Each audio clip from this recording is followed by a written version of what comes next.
estas dimensiones. Pasa lo mismo con el poder.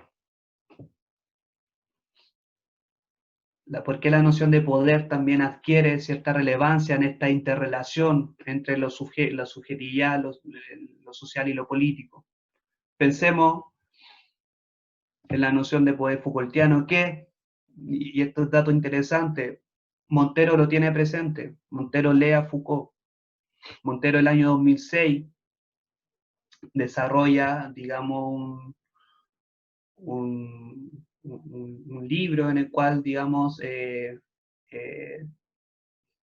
no recuerdo el nombre específico del libro, pero hay un capítulo, digamos, orientado a desarrollar el concepto de fortalecimiento y en ese capítulo justamente dice, bueno, yo comprendo el poder en términos Foucaultianos, ¿sí? Entonces, el poder, y ahora nos podemos remitir, como así como nos remitimos al Althusser para hablar de ideología, nos podemos remitir a Foucault. ¿El poder dónde está? El poder está en el sujeto, el poder está en lo político, el poder está en lo social, el poder está dentro o fuera del sujeto. Insisto, parece ser que el poder, al igual que la ideología, cruzan a estas entidades.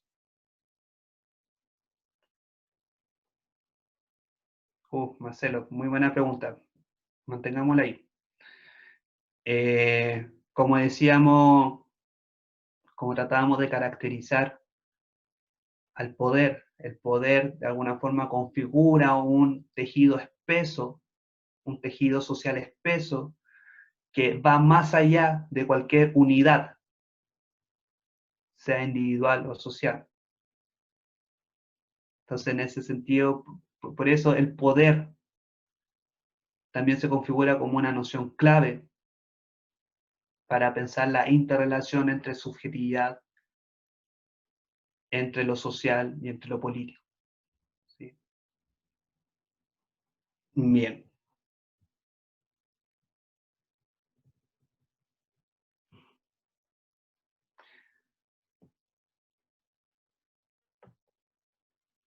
Marcelo pregunta, ¿el ejercicio de poder iría necesariamente de la mano con alguna ideología?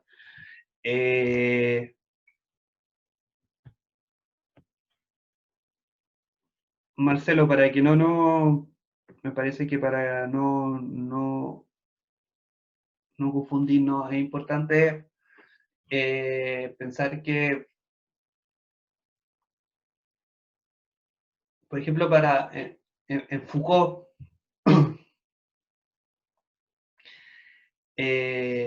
Foucault justamente tiene cierta reticencia a pesar la ideología como una opresión en bloque, se podría decir. ¿Sí? Como algo así como una nebulosa generalizada de ideas que, que cae de manera, se voy a decir, homogénea en los sujetos.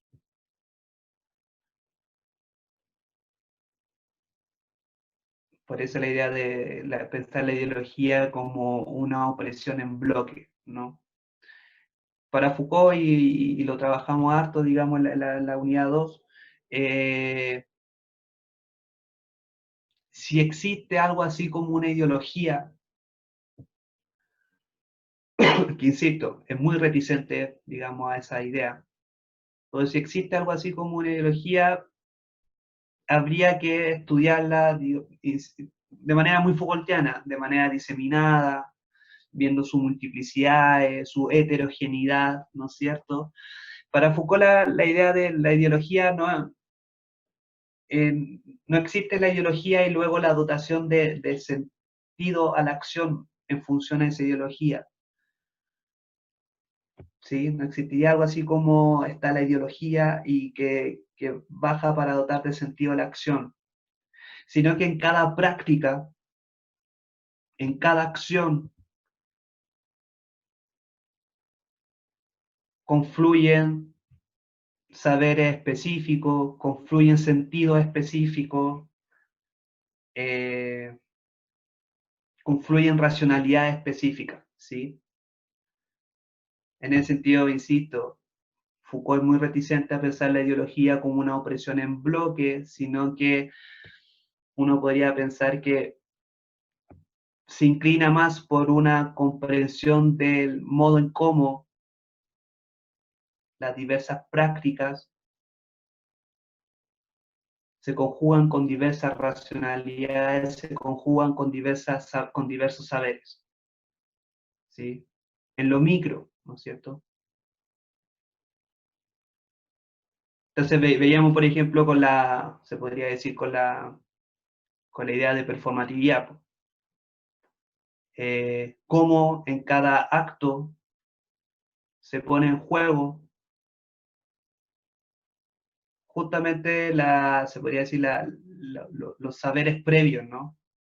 Pero no apunta, digamos, a una gran ideología, sino que en cada acto, en lo concreto, en lo contingente, se pone en juego, digamos, racionalidades, saberes, etc. No sé si se logra comprender, en mi opinión, cuál sería la reticencia Foucaultiana, por ejemplo, de hablar de ideología, ¿no?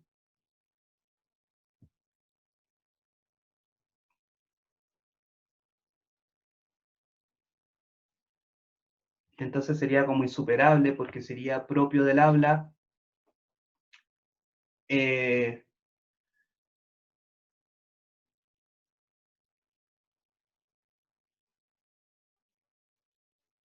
no, porque se abandona justamente la idea de la ideología y la idea de ideologizar, ¿no es cierto? De hecho, me parece que le otorga un carácter mucho más constituyente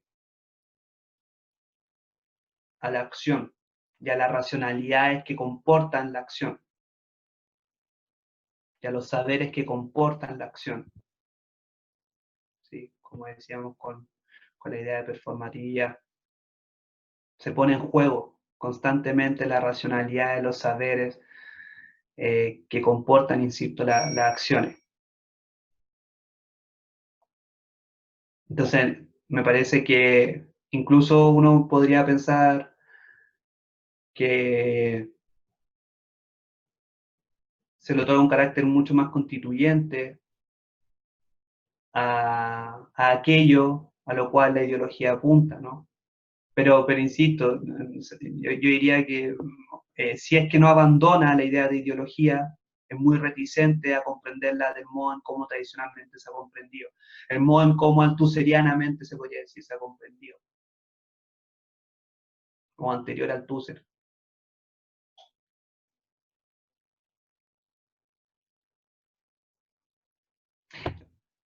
O más que, perdón, fe de rata, más que, se puede decir, el modo en cómo altuserianamente se ha comprendido, el modo en cómo quizá marxista tradicionalmente se ha comprendido la noción de ideología. Porque Althusser igual significa un quiebre, digamos, a la comprensión tradicional que los marxistas venían haciendo de la ideología, como opresión en bloque, insisto. Althusser hace un ejercicio postestructuralista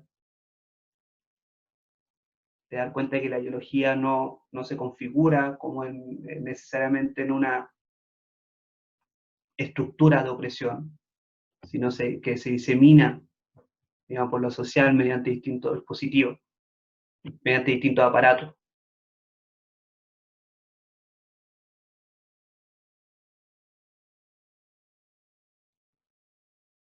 Entonces, en ese sentido, José diría que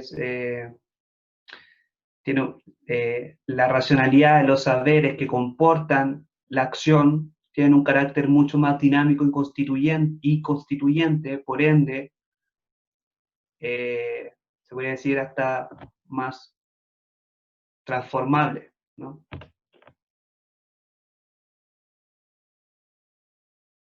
Perfecto. Pero buenas preguntas, buenas preguntas. Buena pregunta. Interesante pensar qué pasa con la ideología, digamos, en estos autores como no solamente Foucault, por ejemplo, Deleuze también. Deleuze también tiene, digamos, esa microtextura del análisis, ¿no es cierto? Que todas estas grandes ideas, incluyendo ideología, le resuenan mucho.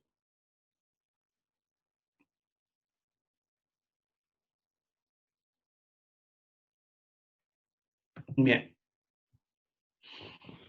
Entonces tratamos de advertir por qué la noción de ideología, por qué la noción de poder se configuran como nociones clave al momento de analizar la interrelación entre lo psicológico, lo social y lo político.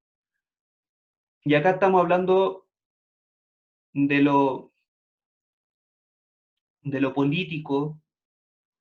eh, Habíamos hablado de intencionalidades políticas y con esto nos vamos a recrear, chiquillos. Eh, en cuanto a que lo social van a presentar ciertas dinámicas, ¿no es cierto? Las relaciones sociales que van a configurar cierta subjetividad en virtud, digamos, a cierta intencionalidades políticas. Eh, Anudándolo a lo que decíamos anteriormente, la ideología, el poder, digamos, que se configura socialmente, van a posibilitar o van a constreñir eh, las interpretaciones que el sujeto hace de la realidad, las acciones que el sujeto eh, afronta la realidad, ¿no es cierto? Orientado, digamos, hacia la reproducción de lo ya habido o hacia la creación y transformación de cosas nuevas. A eso nos referimos con política, ¿sí? Como con cierta intencionalidad que se le da a la configuración de lo social y de lo subjetivo. La política como esa intencionalidad que se le da a la configuración de lo social, a la configuración de lo subjetivo. Y claramente lo van a encontrar, digamos, en los textos asignados para esta sesión, una noción de política que va más allá, digamos, de la política partidista.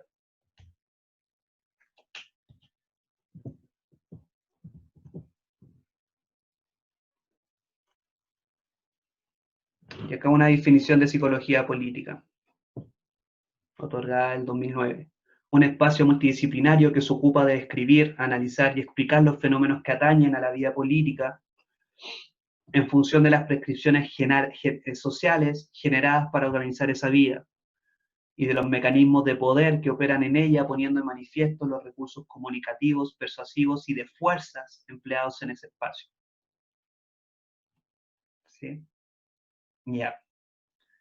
Siendo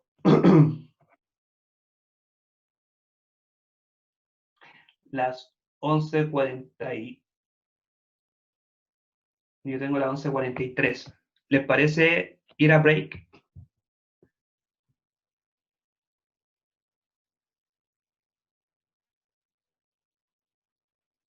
Ya. Vámonos al recreo, al quiebre, ¿ya? Y volvemos a las 12.